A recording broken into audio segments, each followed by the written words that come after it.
Hello प्यारे बच्चों, good evening. कैसे हैं आप लोग? उम्मीद करते हैं बहुत अच्छे होंगे। आप लोग की पढ़ाई भी बहुत अच्छी चल रही होगी। प्यारे बच्चों, आज से हम लोग शुरू कर रहे हैं एक बहुत ही इंपॉर्टेंट, बहुत ही खास सीरीज, और इसके अंतर्गत हम लोग कंप्लीट टोटल 7 वीडियोस करेंगे। और इसमें हम लोग टोटल इंग्लिश के जहां जहां से क्वेश्चंस पूछे जाते हैं सारे चीजों को कवर करेंगे। बहुत सारे बच्चे बहुत ज्यादा डरते हैं इंग्लिश से, और आप लोग कह रहे थे कि सर हमें इंग्लिश से बहुत ज्यादा डर लग रहा है, इसकी तैयारी हमें थोड़ी सी भी नहीं हुई हमारी, तो कैसे क्या करें। तो प्लीज मैं आपसे यही रिक्वेस्ट कर रहा हूं कि अगर इस सीरीज को आप अच्छी तरह से कंप्लीट करते हैं, बढ़िया तरीके से देखते हैं सारी चीजों को, तो बहुत बेहतरीन आपकी तैयारी हो जाएगी। आपको एग्जाम का कोई भी टेंशन नहीं लेना पड़ेगा।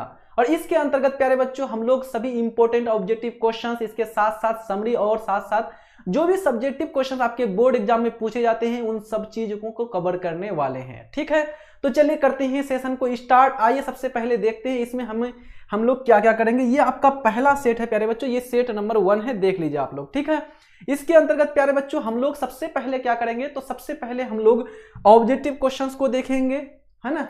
ऑब्जेक्टिव क्वेश्चंस देखेंगे, साथ साथ में हमारा होगा समरी, और फिर हमारा प्यारे बच्चों होगा सब्जेक्टिव क्वेश्चंस। ठीक, हम लोग आज के क्लास में 4 चैप्टर्स को कंप्लीट करेंगे। पहला, दूसरा, तीसरा, चौथा, ये 4 चैप्टर को हम लोग कंप्लीट करेंगे। और प्यारे बच्चों आज की क्लास में हम लोग 2 समरी देखेंगे, जो कि आपका एग्जाम में 100% में गारंटी देता हूं, 2 में से तो चाहे तो दोनों आ जाएगा या एक तो कम से कम आना ही है। तो इसलिए बढ़िया तरीके से समरी को समझिएगा और सारे क्वेश्चंस को बढ़िया तरीके से कीजिएगा, बहुत आपका हेल्पफुल रहने वाला है। ठीक है, चलो करते हैं सेशन को स्टार्ट। पहला हमारा प्यारे बच्चों यहां से क्वेश्चन, तो क्वेश्चन सॉल्यूशन करने से पहले हम आपको थोड़ा सा इंट्रो और थोड़ा सा आपको परिचय देना चाहूंगा प्यारे बच्चों, जिससे कि आपका सारा का सारा क्वेश्चंस बनने लगे। तो पहला हमारा इंग्लिश बुक में जो आपका इंग्लिश का टेक्स्ट बुक है प्यारे बच्चों, इसका चैप्टर का नाम है इंडियन सिविलाइजेशन एंड कल्चर। ये प्रमुख क्या है प्यारे बच्चों, ये एक हमारा एसे है। क्या है हमारा? एक एसे है। और ये किसके द्वारा लिखा गया प्यारे बच्चों, तो ये हमारा महात्मा गांधी के द्वारा, है ना, एमजी, यानी कि महात्मा गांधी के द्वारा लिखा गया है, याद रखेंगे। और ये जो हमारा इंडियन सिविलाइजेशन एंड कल्चर है, कहां से लिया गया है, तो क्वेश्चन पूछा जाएगा तो आप बताएंगे माई एक्सपेरिमेंट विथ ट्रुथ से लिया गया है। किससे? माई एक्सपेरिमेंट विथ ट्रुथ से लिया गया है ये आपका प्यारे बच्चों, ये आपका एसे। उसके बाद इसमें क्या किया है गांधी जी ने, तो गांधी जी ने प्रमुख रूप से हमारी भारत के कल्चर को और भारत के सिविलाइजेशन यानी कि सभ्यता को दर्शाने का प्रयास किया है कि हमारी जो भारत की सभ्यता है बहुत पुरानी सभ्यता है। हमारी सभ्यता आज की नहीं है, बल्कि हमारी कल्चर, हमारी जो सभ्यता है बहुत ही एंशिएंट है, बहुत ही प्राचीन है। और इस हमारी सभ्यता को कोई भी विश्व का कोई भी देश हमें हरा नहीं सकता, डिफीट नहीं कर सकता, वो ये बात कहता है। और आगे क्या कहता है, वो अंग्रेजों की सभ्यता जो है, वेस्टर्न सिविलाइजेशन है ना, वेस्टर्न सिविलाइजेशन प्यारे बच्चों, अंग्रेज की जो पश्चिमी सभ्यता, इसको चुनौती देता है और कहता है कि जो आपकी सभ्यता है ना, ये तो अभी नया सभ्यता है, आपकी संस्कृति नई संस्कृति है, और आप जो है किसको फॉलो करते हो, आप ग्रीक को फॉलो करते हो, ग्रीक यानी कि यूनान को। और आप किसको फॉलो करते हो? इटली को फॉलो करते हो, आप मिस्र को फॉलो करते हो। और कहता है गांधी जी, क्या आपने नहीं देखा ग्रीस के साथ और इटली के साथ और मिस्र के साथ क्या हुआ? इसकी सारी की सारी सभ्यता डूब गई, खाई में जाके गिर गई, पूरा का पूरा समाप्त हो गया, इसका पतन हो गया। बट हमारी भारत की सभ्यता देखो आज तक टिकी हुई है। सारे के सारे कौन से नहीं आक्रमण हमारे भारत में हुआ है ना, ढेर सारे आक्रमण करता आए, बट समाते चले गए, कोई हमारी सभ्यता को हरा नहीं पाया, इसको सही तरीके से जीत नहीं पाया, है ना। तो आगे कहता है कि हमारी जो कल्चर है, हमारी सभ्यता कैसी? इमूवेबल है। इमूवेबल मतलब कि ये हमारा अडिग है। अडिग है मतलब कि पूरा का पूरा स्थिर है, डिगा हुआ है, इसको कोई हरा नहीं सकता, डिफीट नहीं कर सकता। और साथ साथ में गांधी जी बोलते हैं ये हमें जो सभ्यता और संस्कृति जो चीजें हैं हमारे अंग अंग में बसा हुआ है। और ये सारी चीजें हमारे जो एंशिएंट है ना, हमारे एंशिएंट लोग जो हमारे पूर्वज हैं, उन्होंने हमें सिखाया है कि कैसे रहना चाहिए, बड़ों का आदर कैसे करना चाहिए, समाज में कैसे रहना चाहिए, आपका व्यवहार कैसा हो, है ना। और हमारे जो पूर्वज हैं, हमारे जो एंसेस्टर्स है ना, हमारे जो एंसेस्टर हैं, पूर्वज हैं, इन्होंने हमें सिखाया है कि गांव में चैन सुकून शांति ज्यादा होता है। जो शहर होते हैं ना, ये जो है चोरों का, डाकुओं का, है ना, इसके बाद जो है लफे लफंगों का, लुच्चों का, और क्या है डकैतों का, इन सब का क्या होता है? घर होता है, इन सब का केंद्र होता है। वहां पर लालची लोग रहते हैं शहरों में। और भारत जो है गांव का देश है, गांव में भारत की आत्मा निवास करती है। गांव का पर्यावरण ही अलग रहता है, गांव में लोग मिलजुल करके रहते हैं, बॉन्डिंग बहुत बढ़िया तरह का रहता है। और गांधी जी बोलते हैं कि आप हमारे, यानी यूरोपियन सिविलाइजेशन को बोलते हैं कि आप हमारे ऊपर कब्जा करने आए, आप नहीं देखते हो कि आप किसको फॉलो कर रहे हो, मिस्र को। मिस्र का शासक आपने, जो मिस्र का पुराना नाम है वो है इजिप्ट। क्या नाम है प्यारे बच्चों? इजिप्ट। तो कहते हैं गांधी जी कि क्या आपने ये नहीं देखा प्रमुख रूप से कि जो इजिप्ट का जो शासक है ना, इजिप्ट का जो शासक है कौन? फिरौन, है ना, फिरौन, इसको फिरोज बुलाया जाता है, फिरोज, है ना, ये फिरोज, ये शासक जो है कहाँ चला गया दुनिया से, है ना, यूनान मिस्र रोमा सब मिट गए जहां से, अब तक मगर है बाकी नामो निशा हमारा। तुम नहीं देख रहे हो, तुम किसको फॉलो कर रहे हो? तुम इटली, रोम और ग्रीक को फॉलो कर रहे हो, जो कि मर चुका है। सिकंदर, ग्रीक यूनान से आने वाला ये शासक कहां गायब हो गया, पता ही नहीं चला। आई बात समझ में? तो ये सारी बातें करता है प्यारे बच्चों। ये हमारा था पहला आपका चैप्टर का थोड़ा बहुत आपका इंट्रो, है ना। गांधी जी का पूरा डोमिनेंट रहता है। 1915 में गांधी जी दक्षिण अफ्रीका से वापस आते हैं।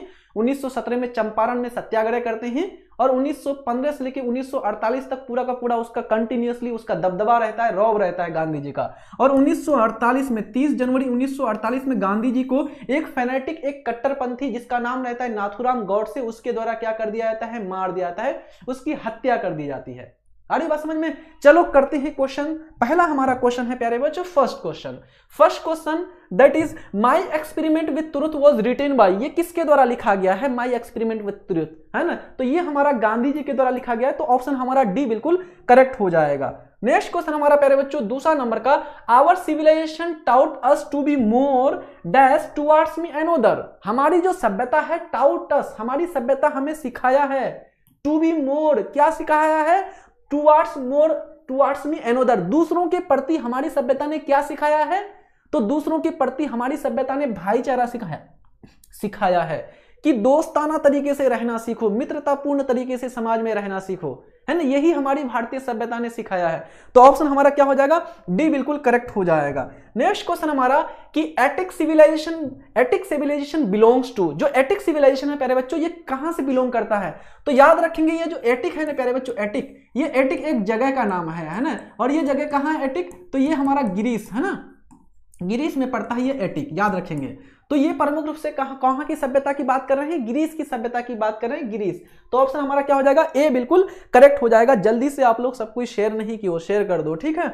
चलो नेक्स्ट क्वेश्चन हमारा अगला प्यारे बच्चों, क्वेश्चन नंबर 4 है हमारा, dash viewed large cities as एस्नियस एंड अनलेस इनकम ब्रांचेस। यानी कि डैश कौन जो है देखते हैं, व्यूड मतलब देखते हैं, लार्ज सिटीज बड़े शहरों को, यानी कि जो है बड़े शहरों को कौन जो है प्रमुख रूप से स्नेयर्स, यानी कि जो है क्या है, लुटेरों का, है ना, लुटेरों का, अनलेस इनकम ब्रांचेस, लुटेरों का, चोरों का, डाकुओं का शहर जो है, डाकुओं के रूप में शहर को कौन देखते हैं?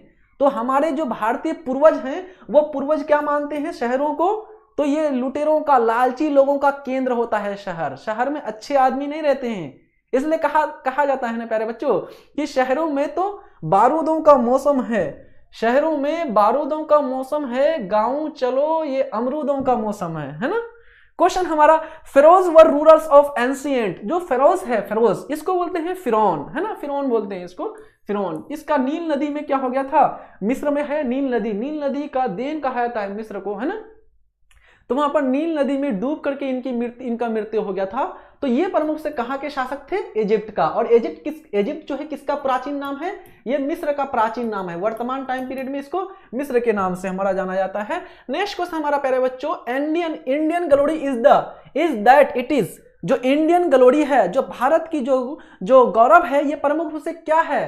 तो Indian glory is that it is immovable. जो भारतीय की जो गौरव वाली जो बात है ना, कि जो हमारी संस्कृति है ये इमूवेबल है। इमूवेबल मतलब कि ये अडिग है, इसको कोई हरा नहीं सकता, इसको कोई डिगा नहीं सकता।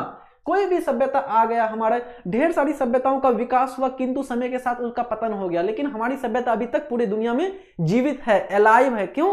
क्योंकि हम लोग प्रमुख से अपने पूर्वजों के बात पर चल रहे हैं, है ना। Next question, what is that modern civilization? It is the worship of. What is that modern civilization? जो आधुनिक सभ्यता है प्रमुख रूप से ये क्या है? It is the worship of. ये किसकी पूजा है? वर्शिप मतलब होता पूजा। तो वर्तमान टाइम पीरियड की जो भी सभ्यता है ये किस चीज की पूजा करता है? ये मटेरियल की, एथिकल की, ब्रदरहुड की या इक्वलिटी की?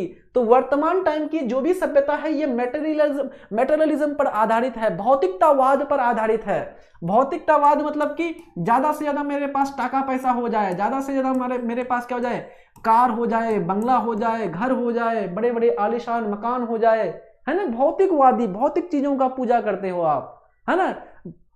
पैसे के लिए, टाका पैसा के लिए पूजा करते हैं। तो ये सब चीज पर टिका हुआ हमारा वो वर्तमान टाइम का सभ्यता। तो ऑप्शन हमारा क्या हो जाएगा? A is the correct option. Next question 8 number का, in no civilisation have all me attend. In no civilisation, किसी भी सभ्यता में नहीं, हैव ऑल मैन अटेंड, यानी कि किसी भी सभ्यता में जो व्यक्ति है कहां पर नहीं पहुंच सकता है? परफेक्शन पर, जो है सबसे ऊंचाई पर।